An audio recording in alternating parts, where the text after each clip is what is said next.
चलिए आज फिर से हम एक बड़ी ही इंपॉर्टेंट न्यूज को डिस्कस करने जा रहे हैं। द न्यूज इज ऑफ 6 जून 2020।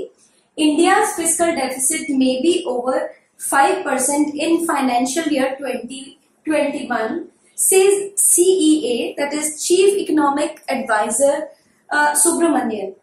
अब ये तो मैंने कल की एक न्यूज उठाई है, जबकि ये जो वित्तीय घाटा या फिर फिस्कल डेफिसिट कब से न्यूज में है, या फिर हर बार जब भी बजट बनाया जाता है तब ये टर्म जो है वो न्यूज में रहती है।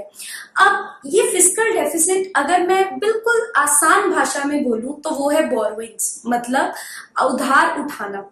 अब ये डेफिसिट का मतलब क्या है? घाटा पड़ना। अब ये फिस्कल का मतलब क्या है? मैंने आगे भी बताया हुआ आपको। फिस्कल का मतलब है खजाना, ठीक है, गवर्नमेंट के खजाने में आने वाला घाटा। अब जब भी आप अपने बारे में सोच के देखिए, जब भी आपको कहीं पे भी घाटा पड़ जाता है तो आप क्या कोशिश करते हो? आप उधार लेने की कोशिश करोगे ऑब्वियसली। अब यहाँ पे ये देखने की जरूरत है, क्या गवर्नमेंट, देखिए हमारे और गवर्नमेंट की बिल्कुल सिचुएशन सेम होती है। हम जैसे बजट बनाते हैं अपने घर का, वैसे ही गवर्नमेंट एक कंट्री का बजट सेट करती है, या फिर स्टेट गवर्नमेंट जो है वो अपनी स्टेट का बजट सेट करती है। तो यहाँ पे ये जो फिस्कल डेफिसिट है, जिसे हमने बोला आसान भाषा में बोरोइंग्स, वो फिस्कल डेफिसिट बजट का हिस्सा रहता है। अब बजट में दो चीजें रहेंगी। जैसे हम लोग जब अपना बजट सेट करते हैं तो बजट तभी सेट किया जाता है जब मुझे पता है मेरे रिसोर्सेस लिमिटेड है। रिसोर्सेस का मतलब क्या है? यहाँ पे रिसोर्सेस का मतलब ये हुआ कि मेरी इनकम और मेरा खर्चे, ठीक है, मेरी इनकम जो मेरी अर्निंग्स होगी, मैं कहाँ कहाँ से अर्न करती हूँ।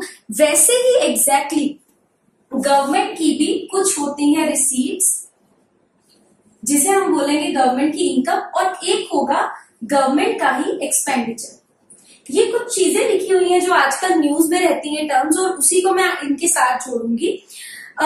ऐसा इसलिए ये टॉपिक इसलिए इम्पोर्टेंट हो जाता है क्योंकि इसके बाद अगर आप अर्निंग है, अगर आप जॉब में हैं, तो आपके ऊपर आने वाले टाइम में टैक्सेस का बर्डन बढ़ेगा। नहीं तो सिंपली अगर आपके पास कोई व्हीकल है तो व्हीकल में पड़ने वाला पेट्रोल या डीजल वो भी आने वाले टाइम में महंगा हो सकता है। उसका रीजन रहेगा ये वाली टर्म फिस्कल डेफिसिट। तो ऑब्वियसली ये इंपॉर्टेंट तो होगी। तो यहाँ पे मैंने दो टर्म्स यूज करी, इसमें मैं कुछ टर्म्स यूज करूंगी और उसका मीनिंग मैं आपको पहले से क्लियर करूंगी।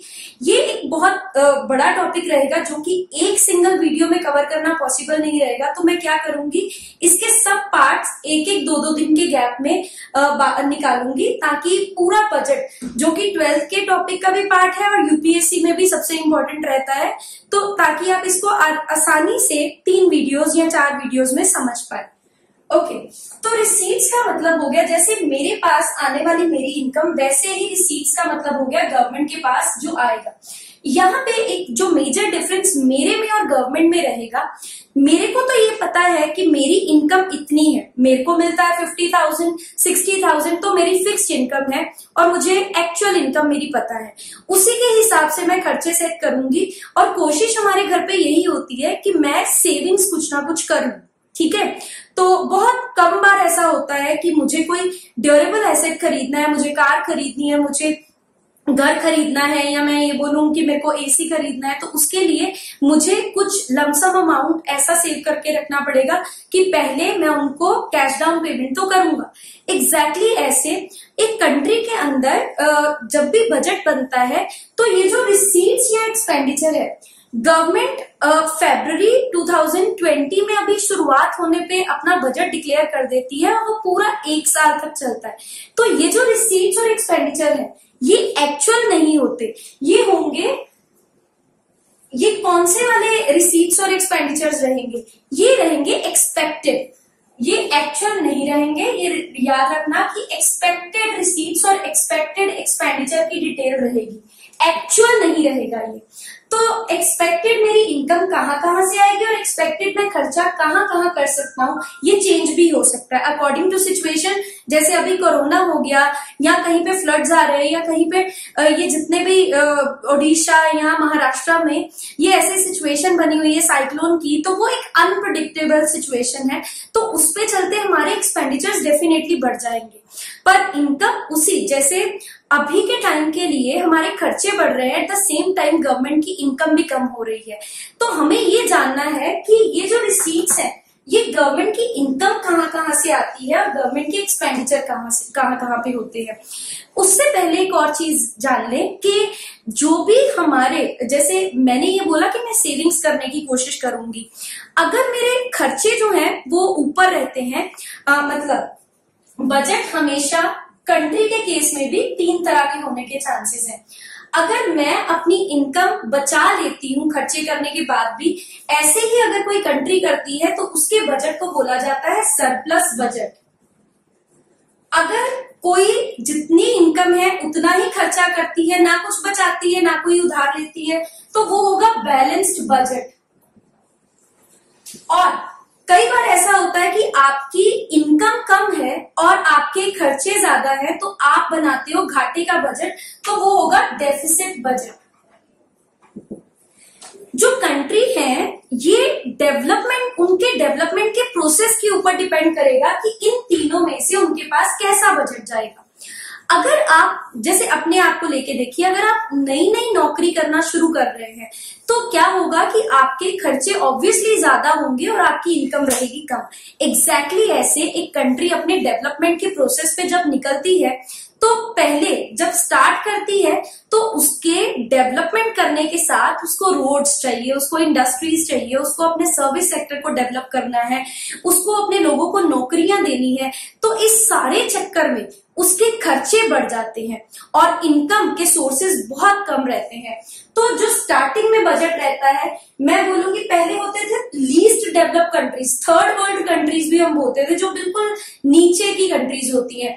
जैसे अगर मैं 3 तरह की कंट्रीज यहाँ पे लेती हूँ, यूके यूएसए एक तरफ हो गए, चाइना इंडिया दूसरी तरफ हो गए, और तीसरी तरफ हमारे पास आ गए क्यूबा या कोई और कंट्रीज जो बिल्कुल अभी डेवलपमेंट के प्रोसेस में स्टार्ट हुई है। तो पहले क्या कहा जाता था, ये डेवलप्ड कंट्रीज, ये डेवलपिंग कंट्रीज और ये थर्ड वर्ल्ड कंट्रीज, या second world country, first world country और थर्ड वर्ल्ड कंट्री। फिर उसके बाद ये वाला नाम जो है वो हटा दिया गया और उसके बाद से अब क्या है कि 2 तरह की कंट्रीज रहती हैं। एक जो डेवलप्ड है, जैसे कि आप लोग देखते हो countries UK, US, Germany, France, Japan, ये वाली कंट्रीज जो हैं ये डेवलप हो चुकी हैं, इन्होंने अपने खर्चे, अपने एसेट्स ऐसे बना लिए हैं। अब मैंने एक टर्म यूज कर दी एसेट्स, मैं इसका भी मतलब आपको समझाऊंगी, मुझे चाहिए ये। बट उससे पहले हमने अपनी इतनी प्रॉपर्टी बना ली है कि अब मुझे उन प्रॉपर्टी को सिर्फ यूटिलाइज करना है, उनके ऊपर दोबारा खर्चा नहीं करना है। मैंने अगर एक घर बना लिया है तो ठीक है, आने वाले टाइम में कभी मैं सोचूंगी और घर बनाने के लिए, but for the time being अब मैं बार बार घर नहीं बनाती रहूंगी। मैंने अगर एक कार ले ली है, 1 साल के अंदर एक कार ले ली है, तो इसका मतलब ये नहीं कि अगले साल मैं फिर से एक कार लूंगी। अगर मेरे घर के अंदर 3 रूम्स है और मुझे लगता है कि 3 रूम्स में अलग अलग एसी होना चाहिए, तो 3 एसी होने के बाद इसका मतलब ये नहीं है कि मैं 5 एसी लेके रख लूंगी, नहीं। तो आपको जब तक वो चीजें जितनी जरूरत है उतने नहीं आ जाते हैं, आपका घाटे का बजट रहेगा। और जैसे ही आप डेवलप हो जाते हो तो आपका सरप्लस का बजट आना शुरू हो जाएगा। बट इंडिया अभी भी डेवलपिंग प्रोसेस में है, चाइना अभी भी डेवलपिंग प्रोसेस में है, तो इन कंट्रीज को अभी अपने खर्चे ज्यादा करने हैं, अपने आप को डेवलप करना है। तो उसके खर्चे ज्यादा होने के कारण उनको दूसरी कंट्रीज के ऊपर डिपेंड करना पड़ता है या अपने ही लोगों के ऊपर डिपेंड करना पड़ता है। मैंने यहाँ पे टर्म यूज की बोरोइंग्स। तो बोरोइंग्स हमारे लिए ऐसा हो सकता है कि हमारे रिश्तेदार हैं, बैंक है, या फिर मेरी कोई ऐसी चीज है, मतलब जैसे मेरे पास ऑप्शंस होंगे वैसे ही हमारी कंट्री के पास ऑप्शंस होंगे, बट हाँ कंट्री के पास थोड़े ऑप्शंस वाइडर हो जाएंगे। तो इस तरह से हमारे जो 3 बजट हैं, इंडिया को डेवलपमेंट के प्रोसेस के अंदर जो बजट सूट करता है तो वो है डेफिसिट का बजट। ये प्रेजेंट किया जाता है। डेफिसिट का बजट मतलब मेरी जो भी एक्सपेक्टेड इनकम होगी वो डेफिनेटली कम रहेगी एक्सपेक्टेड एक्सपेंडिचर से। ठीक है, अब ये हुआ हमारा बिल्कुल सिंपल सा एनालिसिस कि फिस्कल डेफिसिट जो कि बोरोइंग्स है, तो हमें बोरोइंग्स क्यों करनी पड़ती है, क्योंकि अभी हम डेवलप कर रहे हैं। डेवलप करने के प्रोसेस में हमारी रिसीट्स और एक्सपेंडिचर में डिफरेंस रहेगा। तो और एक और चीज यहाँ पे ये भी बहुत इंपॉर्टेंट रहेगा कि जो आपने बोरो किया है वो बोरो करके आपने कहाँ यूज किया। जैसे अगर मैंने मेरे को कर्जा लेना है, एक तरफ तो ये चीज है कि मुझे अपना नया बिजनेस खोलना है और उसके लिए मुझे कर्जा चाहिए, दैट्स ओके। कल को बिजनेस जो है वो बढ़ेगा, डेवलप करेगा, तो उससे मेरी अर्निंग्स होंगी, मैं उससे लोन चुका दूंगी। और दूसरी तरफ ये है कि नहीं, मुझे तो कुछ खाना है, मुझे कुछ रेलिश खाना है, मुझे आज 7 स्टार में जाके रहना है और वहीं पे खाना खाना है, मुझे एक बहुत बड़ा हॉलीडे पैकेज लेके जाना है और उसके कारण मुझे कर्जा चाहिए, तो मैं कहां से कमा के लाके वापस दूंगा। ठीक है, एग्जैक्टली ऐसे कंट्री के केस में होता है। कंट्री चाहे तो उसको रोड्स बनाने में, ब्रिजेस बनाने में, या मैं बोलूं हॉस्पिटल्स बनाने में, या नई ट्रेन बनाने में खर्चा कर सकती है। तो ये जो चीजें हैं ये है मेरे एसेट्स। जो जितनी भी चीजें मेरे फ्यूचर में मेरा काम करेंगी वो मेरे एसेट्स होते हैं। और लाइबिलिटीज क्या होती हैं, देनदारियां। मेरे ऊपर बोझ आ जाता है जब वापस करने का, उसे हम लाइबिलिटीज बोलते हैं। तो ये 2 टर्म्स बड़ी इंपॉर्टेंट है। तो आप क्या सब्सिडीज दे रहे हो, या लोगों के बिल माफ कर रहे हो, या आपको लगता है आप एमएसपी हैवी दे दोगे, या आपको लगता है कि आप एक बहुत बड़ी सी बिल्डिंग सिर्फ शोकेस के लिए बना दोगे, तो वो आप प्रोडक्टिवली यूज नहीं कर रहे हो। इस तरह से गवर्नमेंट के पास चॉइसेस होती है कि उसे किस तरह की चीजों के ऊपर खर्चा करना है, ताकि अगर वो उधार ले रहा है तो क्योंकि उधार मांगने पे आपको रेट ऑफ इंटरेस्ट, जब तक आप उसका प्रिंसिपल अमाउंट वापस नहीं कर देते तब तक के लिए आपके ऊपर बर्डन पड़ेगा और हर साल आपको रेगुलरली वो पे करना पड़ेगा। तो इस तरह के खर्चे भी ये गवर्नमेंट को सोच के करने पड़ते हैं। अगर वो प्रोडक्टिवली यूज हुआ तो आने वाले टाइम में हमारी पब्लिक के ऊपर टैक्सेस का बर्डन कम होगा, या ये जितने भी पेट्रोल है वो सस्ता हो जाएगा, या हमें बड़ी अच्छी फैसिलिटीज मिलने के चांसेस हैं।